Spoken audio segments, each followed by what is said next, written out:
ప్రియమైన వాళ్ళేనా బాగున్నారు. మరి యొక్క వచనం ధ్యానించుకుందాం. ఆయనను నేను ఇక్కడికి వచ్చినట్లు మీరు నన్ను అమ్మవేసినందుకు దుఃఖపడకుడి. అది నీకు సంతాపము పుట్టింపనీయకుడి. ప్రాణరక్షణ కొరకు దేవుడు మీకు ముందుగా నన్ను పంపించాను. ఆదికాండము 45:5.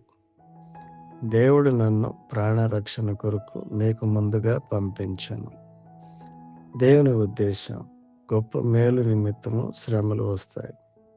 క్షమాగుణము యోసేపు దృక్పథం ప్రభువైన యేసుక్రీస్తు వలె పగలైనదిగా ఉంది.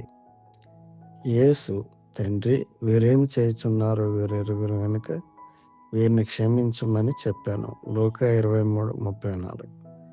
యోసేపు విశ్వాసం శ్రమలలో కూడా దేవుని ప్రణాళికను విశ్వసించాడు. దేవుడు మిమ్మల్ని దీవించునుగాక. ఆమేన్.